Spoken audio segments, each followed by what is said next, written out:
This episode is sponsored by Fraze Flowers, a Western New York family-run flower farm and floral preservationist. They offer unique and one-of-a-kind pressed flowers in the shapes of buffaloes. Each buffalo is handcrafted, and because they're made with flowers, each one has their own look and personality. You can get a hold of them on their website at phraseflowers.com. That's F-R-A-S-E flowers.com. Or check them out on Facebook and Instagram. Bring more joy and color into your life at Fraze Flowers.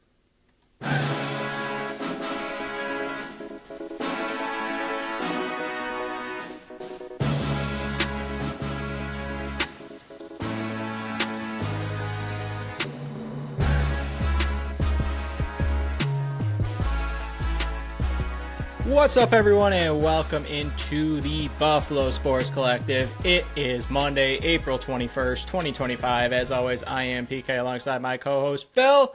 Episode 353. Is that called a palindrome? Palindrome? Same as Ford, is it backwards? I believe so.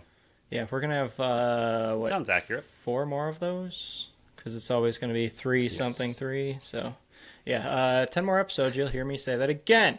On today's episode, we got a quick recap of Buffalo versus Georgia. One, because I couldn't go back and rewatch it because ESPN Plus stinks, and you can't get the games in the United States on NLL Plus. So, whoop-de-doo for me. I'm just relying on what I saw firsthand without taking notes.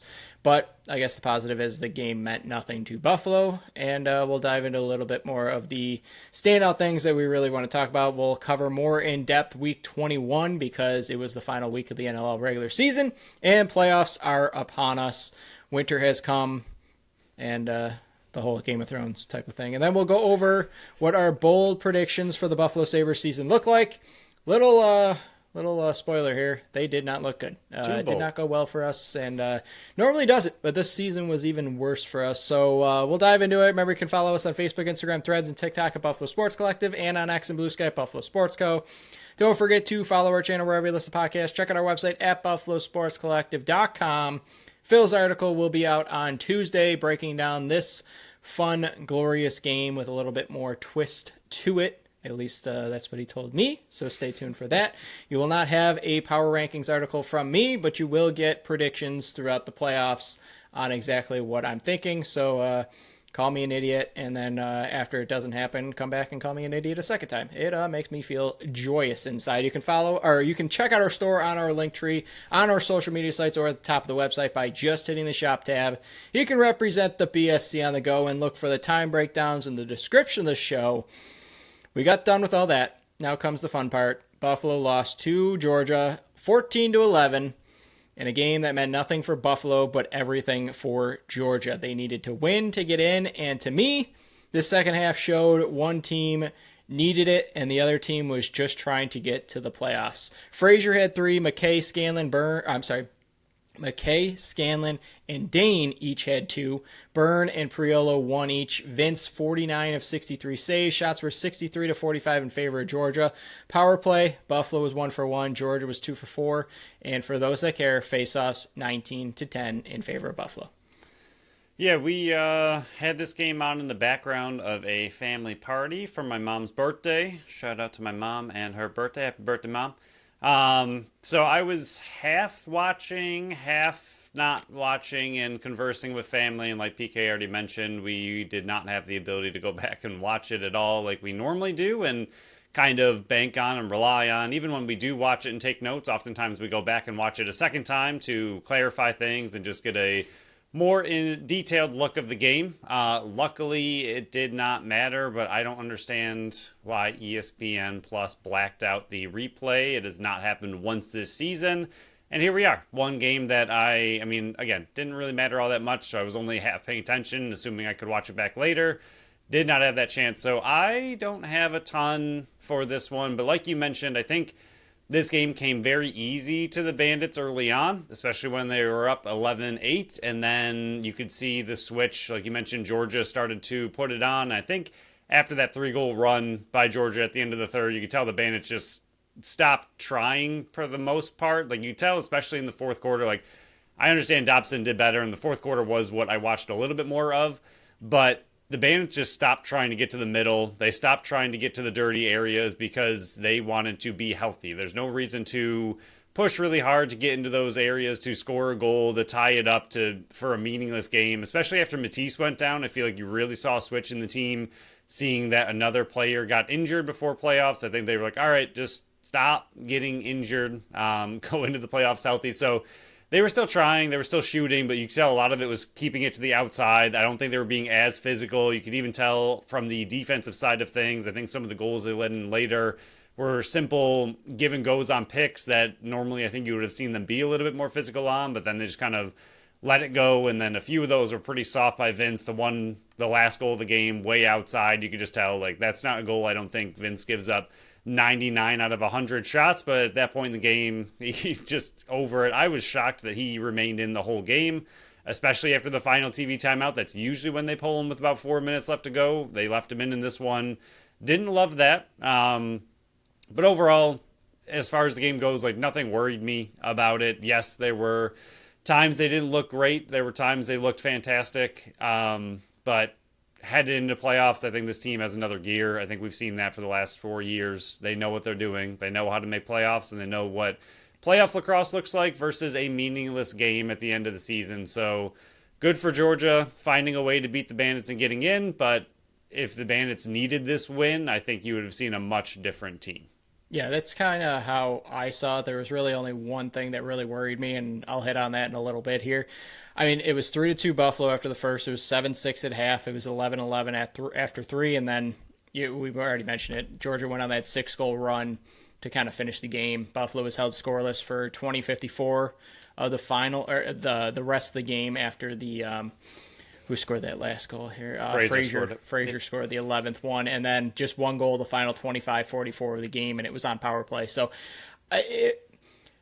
I'll hit on the thing that I'm worried about. I don't really have a big overview like I normally do. Again, I was more watching this game to see how Georgia was playing rather than Buffalo, so my eyes when I was actually watching the game was more towards, okay, Georgia, and then once they won, then I looked at the standings and everything. I'm like, okay, Georgia's going to be on the other side of the bracket, so it's not even all that important right now. The only time you're going to face Georgia again is if you make it to the finals, and they make it to the finals. So you could tell Buffalo was playing hard the first 2.5 quarters, I would say, and then they kind of let the foot off the gas. That's why I was kind of shocked to still see Vince out there. I was shocked to see him the entire game. I wouldn't have played him that entire game, but I mean, he faced 63 shots, made 49 saves. He was electric in this one. Yes, some of the weaker goals towards the end, but that's another reason why I personally would have given Orleman the whole fourth. That way, if something happens in the playoffs and you need to go to Orleman, I'm not even mentioning what I'm talking about here, but you can kind of hint at it.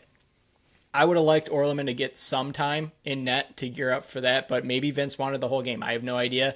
That would be my best guess, is Vince wanted the entire game to get primed for the playoffs. But when you're kind of taking the foot off the gas, it's kind of, to me, pointless to have him in net. The offense, I'm not worried about the offense whatsoever. It's a little disappointing to see how close Dane Smith and Josh Byrne got again to the points record, but that's why that points record has stood the longest out of all the records right now. It's ridiculous. 137 points, nobody can touch it. But, congrats. I'll mention it now. Congrats to Dane Smith. 3rd straight season breaking his own record. 4th straight season setting a record.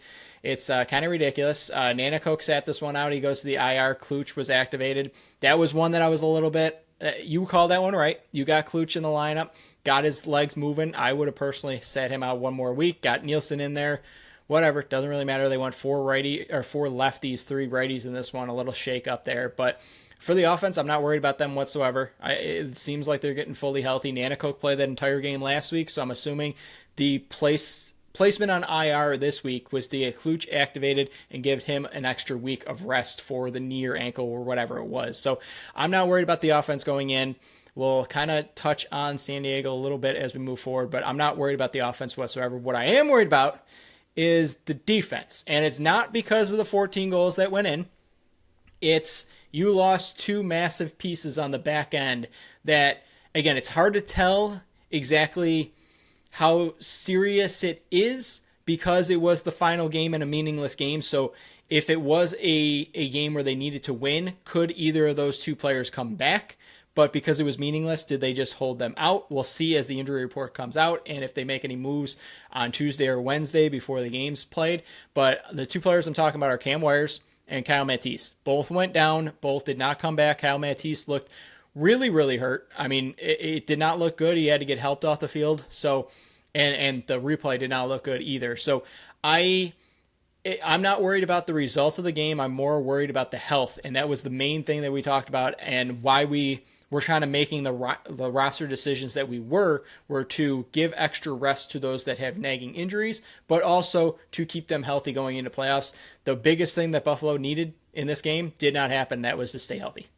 Yeah, especially losing two similar players. Like if you lose, not a shot at these other guys, but if you lose a Witty, you have other players similar, and we've talked about that a lot, that the Bandits ended up with a lot of smaller-ish transition guys who are very good, but Matisse is one of your veteran defenders. You brought him on for a reason. He's played fantastic, even though it's been pretty quiet for him. I feel like his name, like we mentioned on the last episode, has not been brought up enough of what he's been doing for the Bandits and for the defense and for the offense and his transition ability. Like, he's been a very solid defender for the Bandits. So losing him is big. Hopefully, if it is out this game, hopefully it's not super serious where maybe he can get back in game 2 like we saw with Byrne. Was it last year? It was 2 seasons ago. It was 2 seasons ago where he was out for a little bit and was able to get healthy just enough to make that last game. So hopefully it's not season ending. If it is something that he has to sit out a game for, hopefully the Bandits can make it work without him. But I did not see the Wires injury, so I'm not sure what that was. It was very quick. It was right by the Buffalo bench. He went down.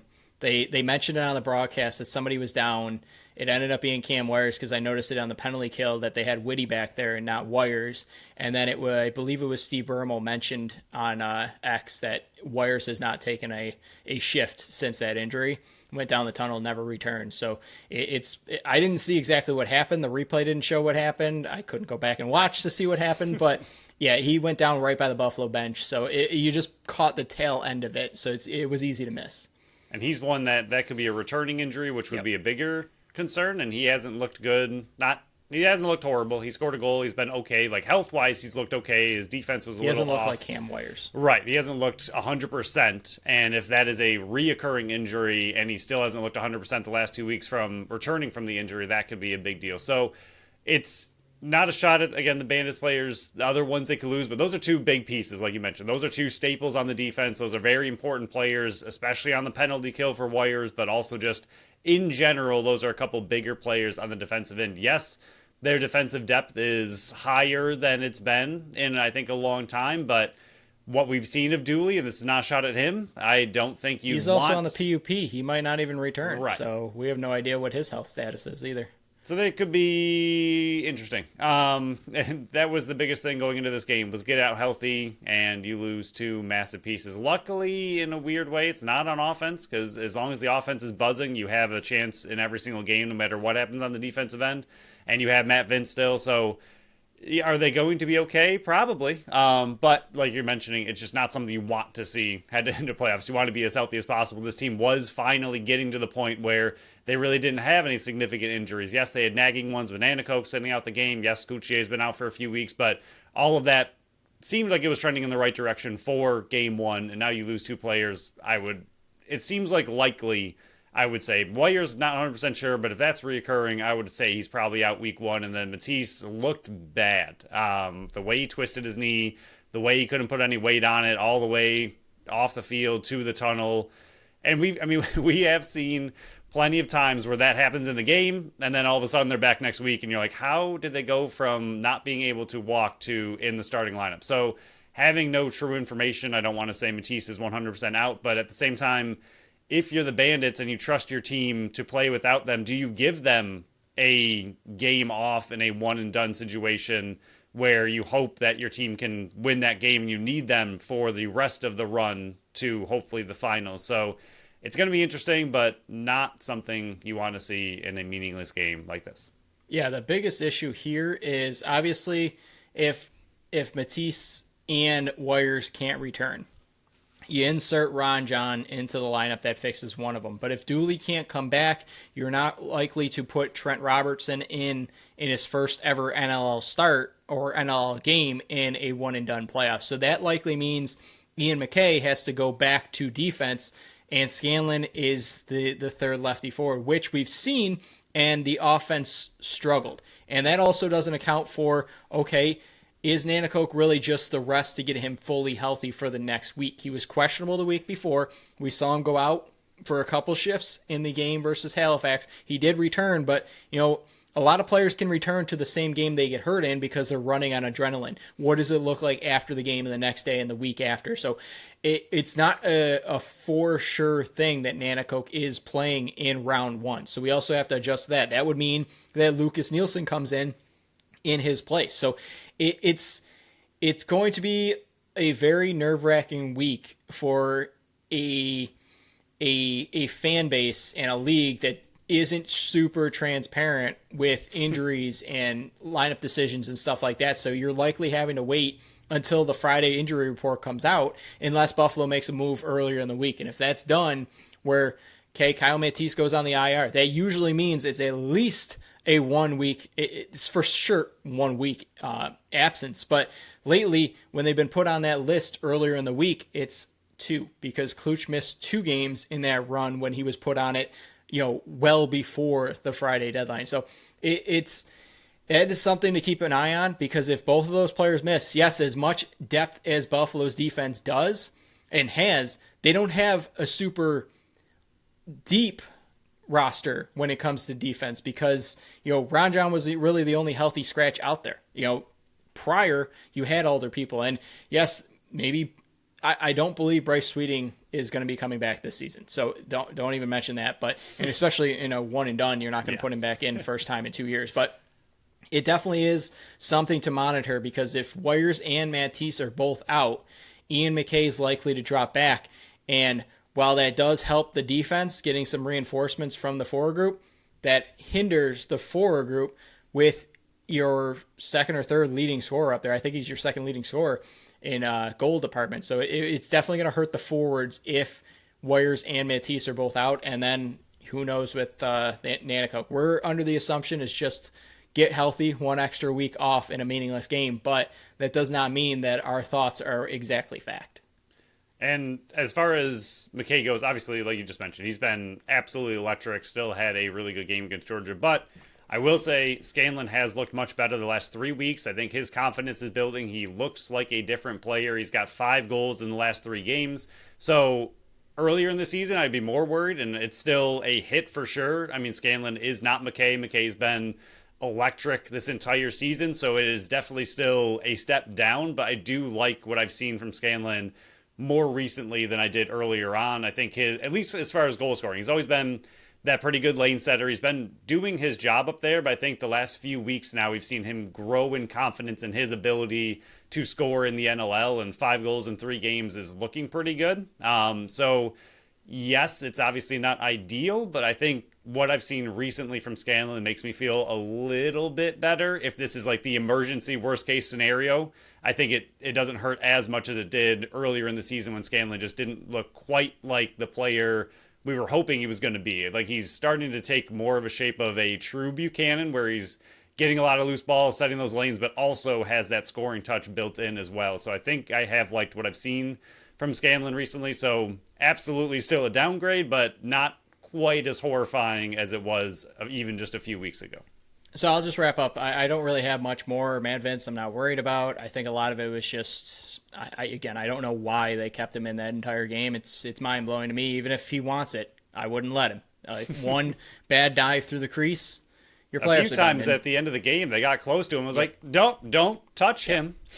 Yeah, that's one of those times where you take a timeout, you sit him on the bench, and you do not let him take his helmet. Do not let him have his helmet. It's just Orleman, you shove him down the tunnel, sir. And I also mentioned this. Weiss also left earlier at some point in that game as well. He did return, but again, that's another one where is it all adrenaline running through it? So this is another game where it's you just had to stay healthy, man. You just had to stay healthy. But I thought Connor Farrell did very well. They stayed out of the box for the most part. It's just I'm not worried based on their performance. I'm I'm now nervous based on the injuries that came out of that. So, again, that's pretty much all I have. I don't know if you have any other nice, tidy little bows. He's shaking his head. So we'll go over the milestones that did transpire, because next week it is all playoff milestone edition. So Dane Smith, we already mentioned it. He broke his own assist record. He's got 103 now.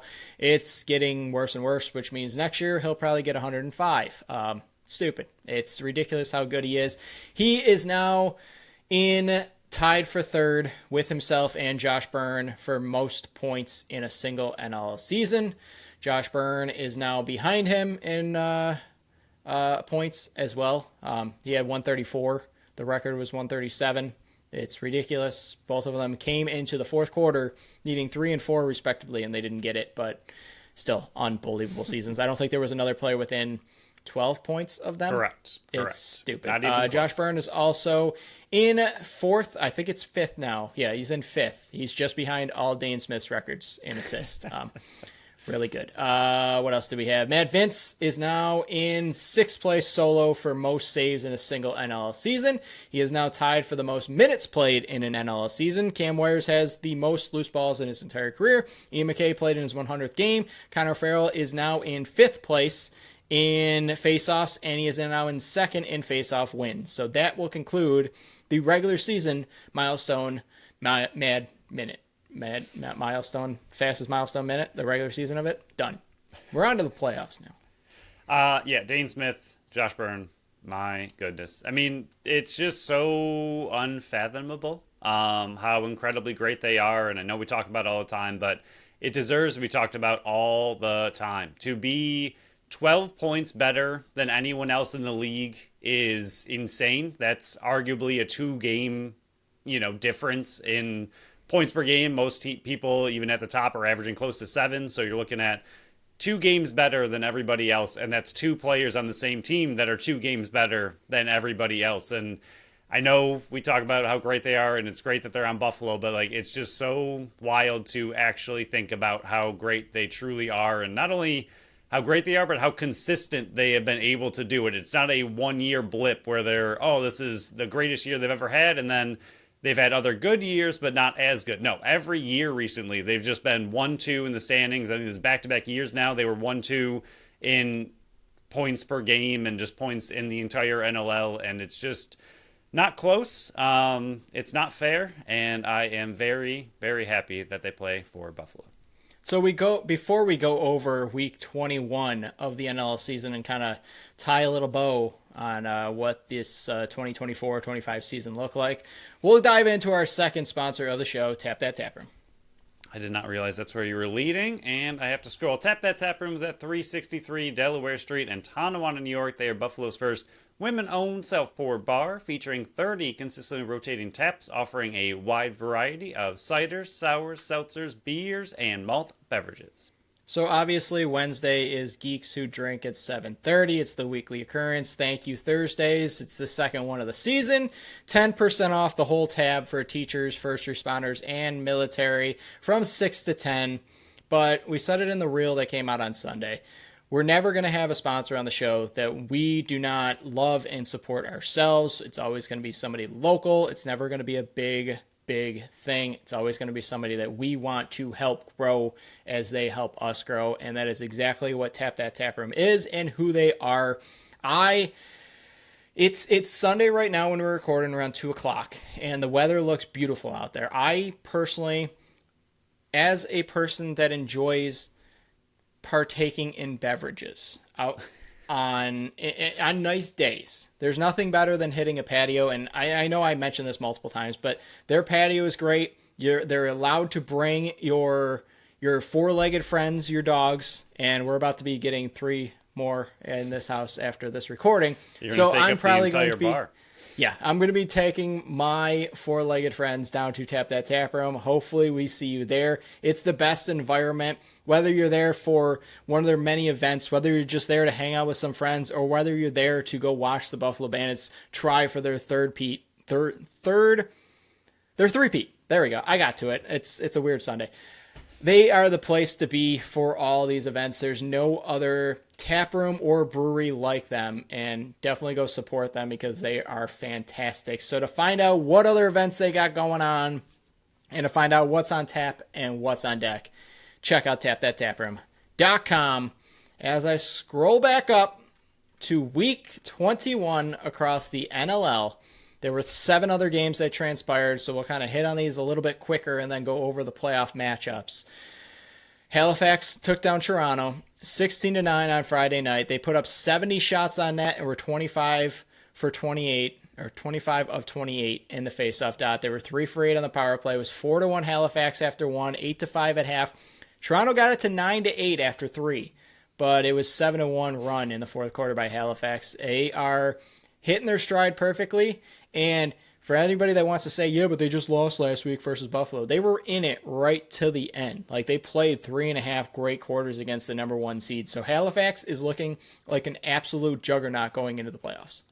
I do think that helps, though. Like, again, it helps me calm down a little bit about the Bandits. I mean, I know this game was meaningless, but for the Georgia game. But at the same time, the Bandits did just go up against who could arguably be one of the best teams in the league, could be in the finals, and did find a way to beat them. So when the Bandits do need to put it together, it seems like they still absolutely can. But Halifax looking really scary, so good to see Bandits at least get them this late in the season to have some recent film on them, because I do think there's a chance they see them, further in the playoffs. I think it would be finals, right? Yep. Finals, on the other side of the bracket. So, but they looked really good, and Toronto finally almost ended their season in that game. Not quite.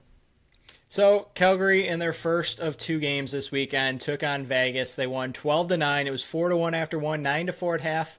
Vegas would outscore them 5-3 in the second half, but it did not matter whatsoever.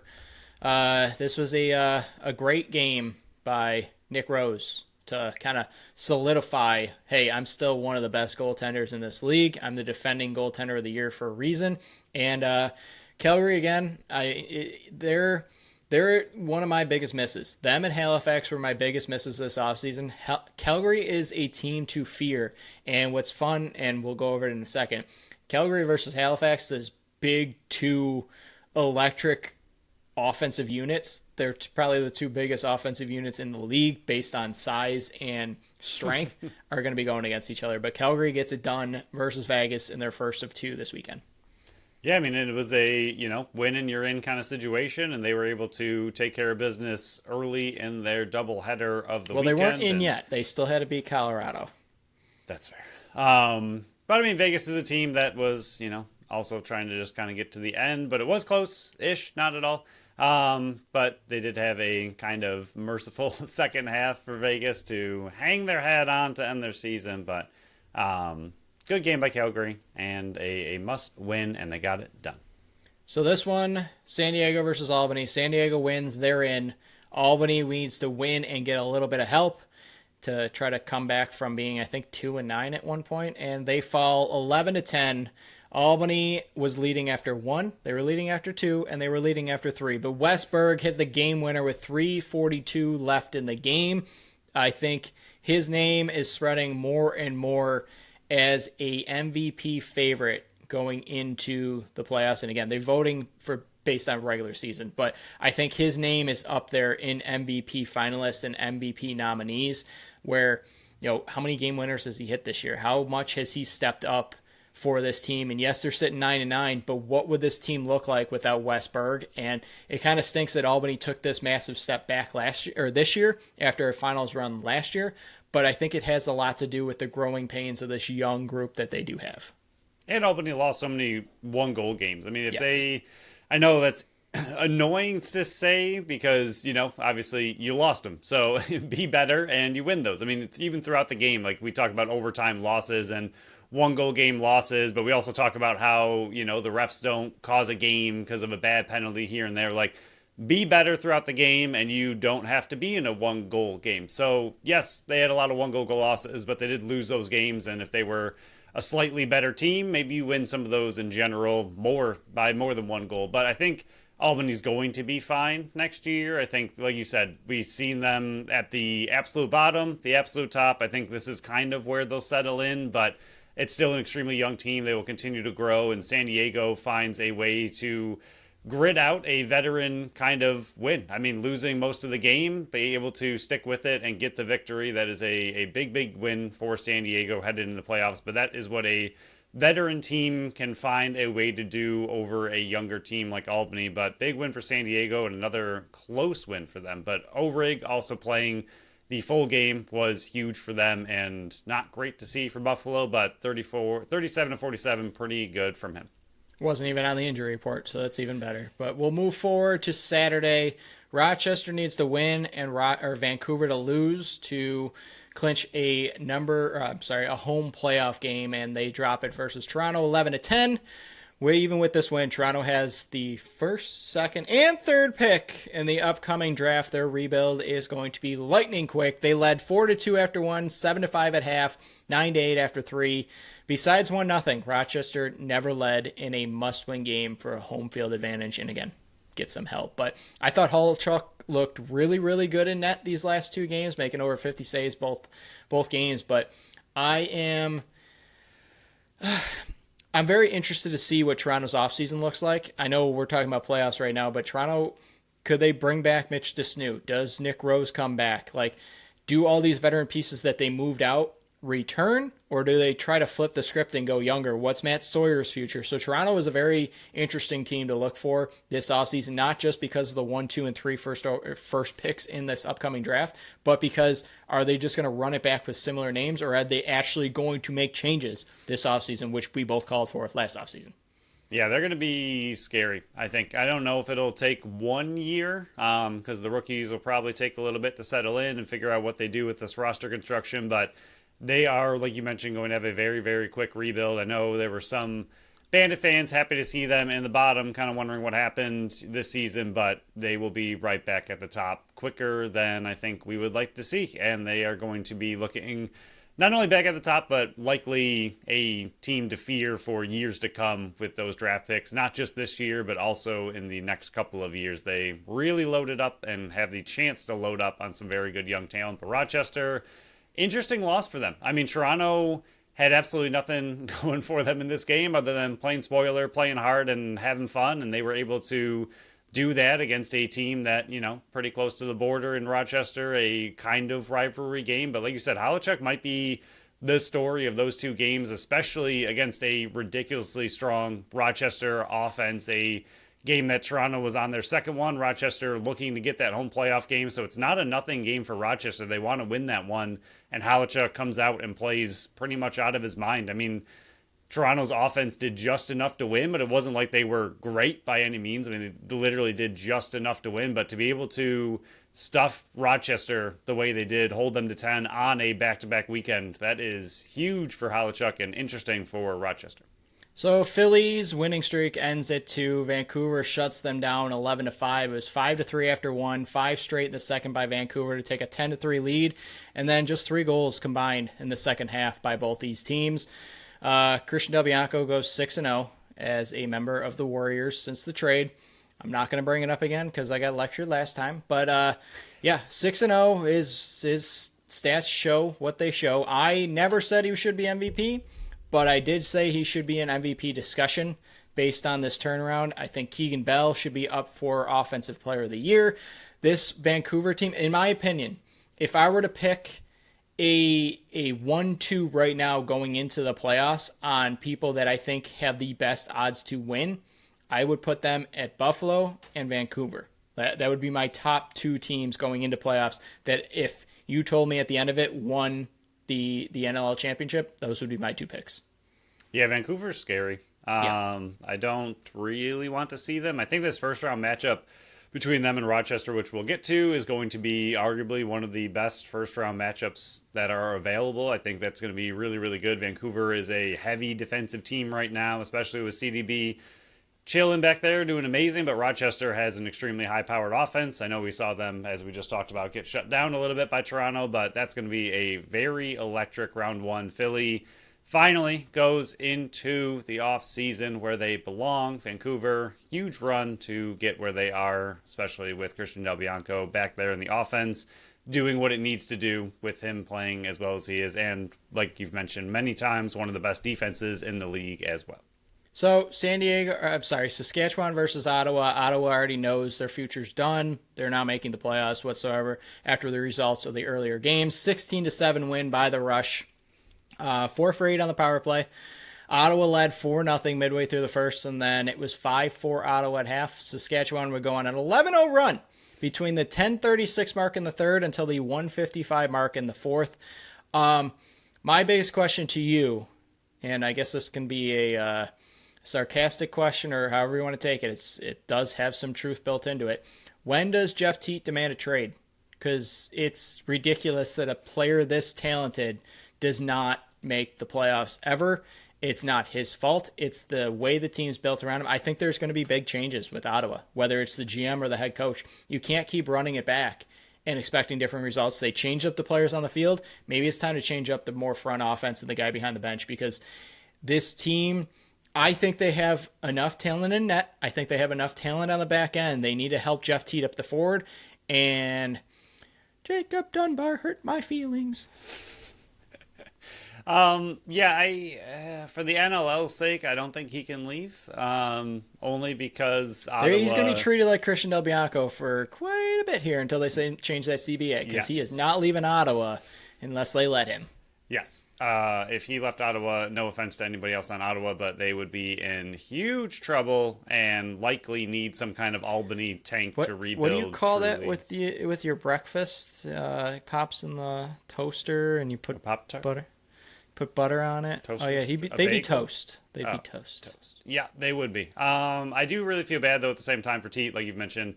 Like as far as the NLL goes, and mainly the Ottawa franchise, he needs to stay. But for Teat's sake, I wish he would get out of there and just be with somebody else. Or Ottawa needs to find a way to get him some help. I don't know what it's going to take. He looked good in to Halifax. It hurts my feelings, but he looked really good in Halifax. Yes. There's a few teams that could use just that, top player in the league kind of person. That's the other one I was thinking, which would be horrifying. Don't like that either. But if he does stay in Ottawa needs to find a way to get him a lot of help. A lot. I don't know what it would take. I don't know what they need to do necessarily, but they got to find a way to get something. I don't know if it's going to be able to be in the draft because, again, they're this team that is, at least the last few years, just missing playoffs. So you're not getting that Toronto top 3 pick or 3 of the top picks because Toronto's ridiculous with that rebuild. But that's the issue, is that they're getting good talent through the draft, but not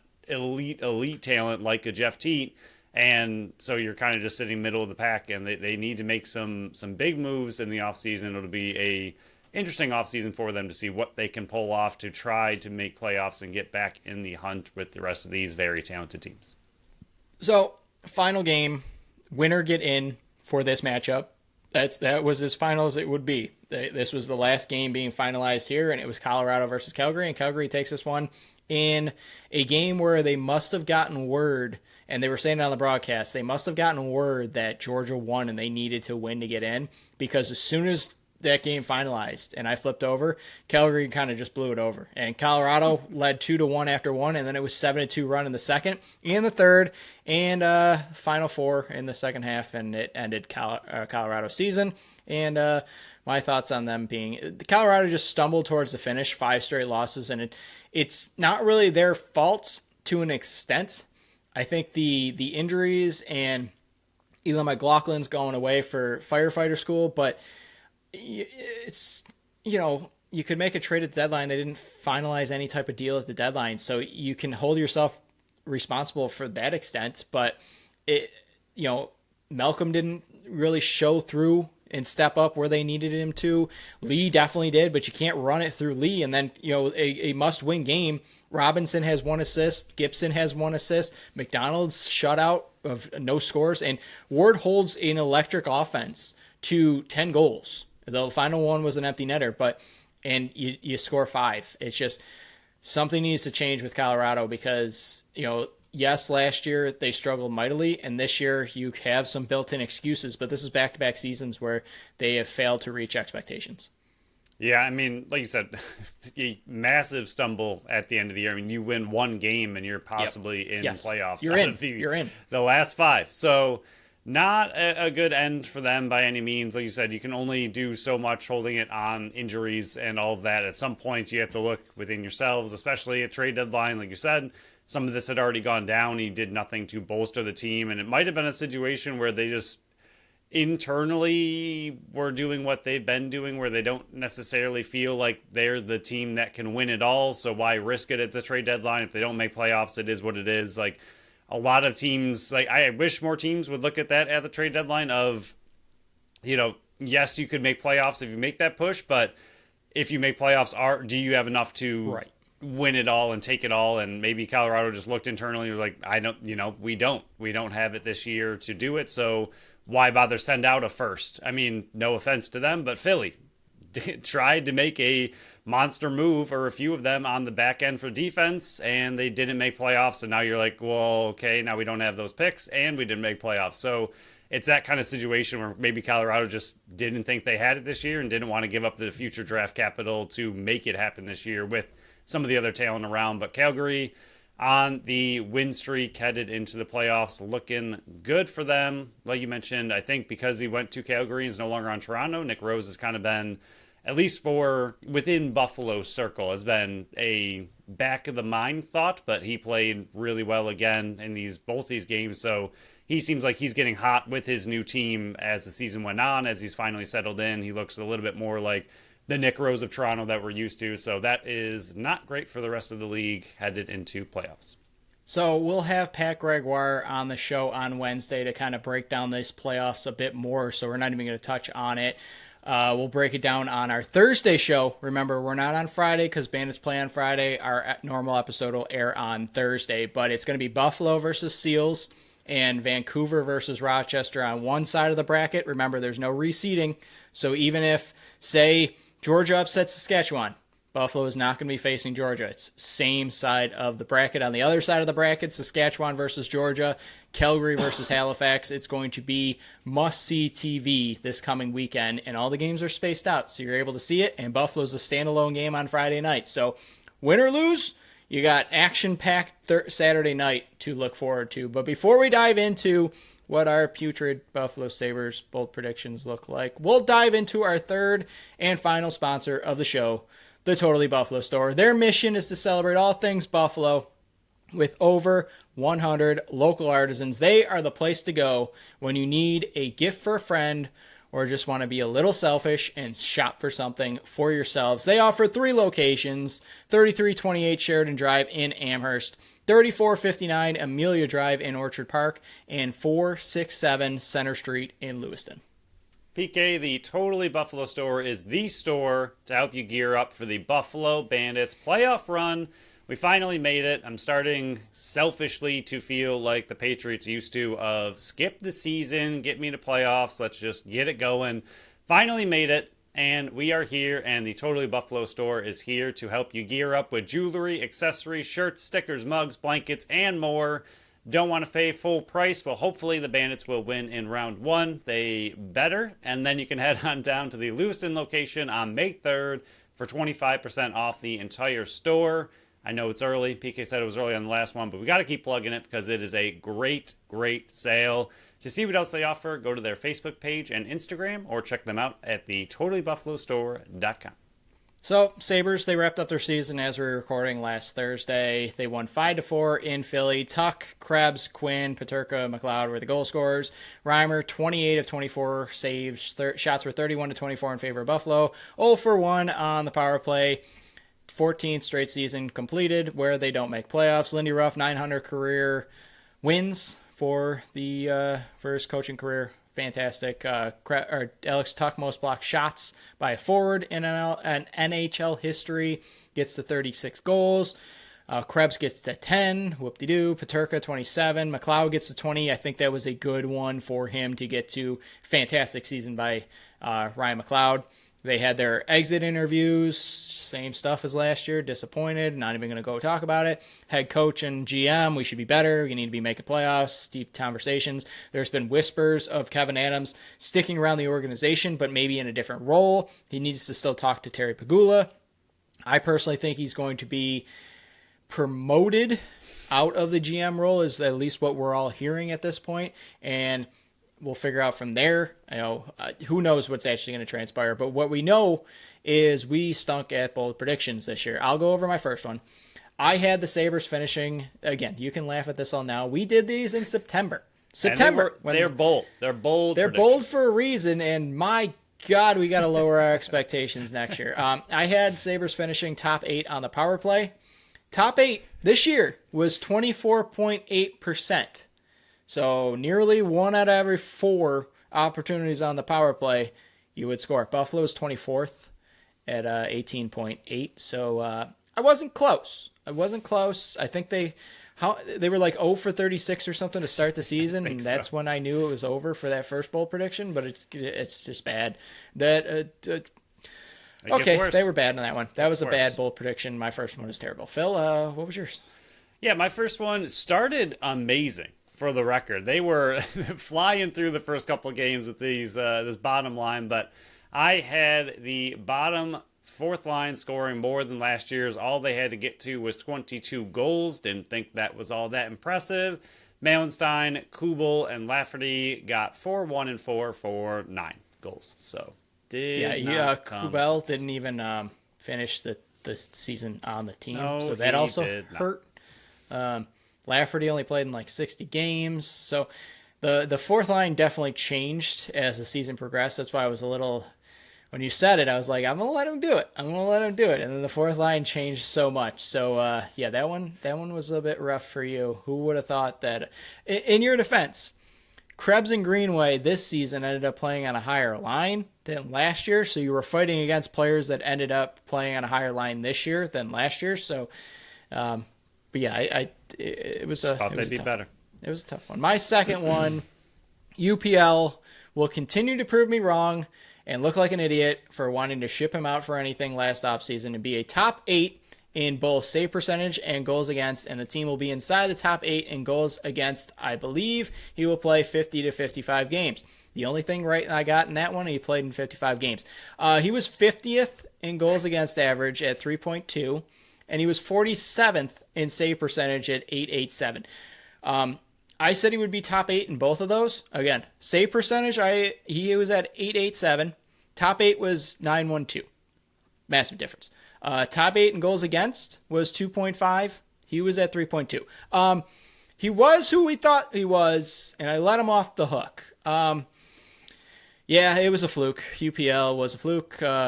There's rumors out that they're looking to trade him, and I wish you well. That's all I got. UPL, I should have stuck to my own guns. It's like Rochester all over again. I should have stuck to what I believed in. Yeah, I did have. I don't know. I was being cautiously optimistic with him because of what you were saying. I did believe in what you were saying about him. Like, he needed to prove it for more than one season. I was fully on board with that, but I was hoping he had gotten healthy, gotten over the hump.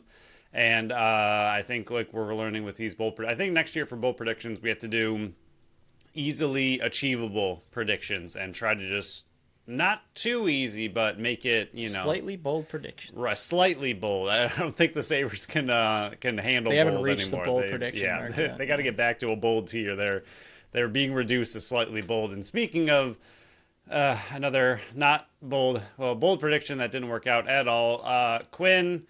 Breakout season. This was going to be it. He was healthy. He was ready. This was it. Jack Quinn taking that next step. He did not. He forgot how to play hockey. He did. 2 years ago, he played in 75 games, had 14 goals, 23 assists for 37 points. This year, he played in 74 games, had 15 goals and 24 assists for 39 points. So his breakout season included 1 more goal and 1 more assist on the entire season. Big breakout for him. Big breakout. Career high in points by 2 points. Great job. You're doing great. The Buffalo Sabres badly need a Quinn-like forward to be great, and he is not yet. Maybe there's still time, not giving up on him 100%, but not a breakout by any means. Great year to have a contract year in. Yeah. Well done. Well, it's good for the Sabres. They'll make $2. Yeah, very true. My last one was very particular, and a lot of these came close, but close is only good in horseshoes and hand grenades. I got two of these. I had one player over 80, which was Tage. He got 72. Close. Didn't get there. 3 players over 70. Peterka had 68. Tuck had 67, and then Quinn had 39. So 2 of the 3 were close. Didn't get it. 2 players over 60 points. Cousins, 31. He stunk while he was here, and then he got traded. And then Darlene had 68. Got 1. And then 3 players over 40. Power had exactly 40.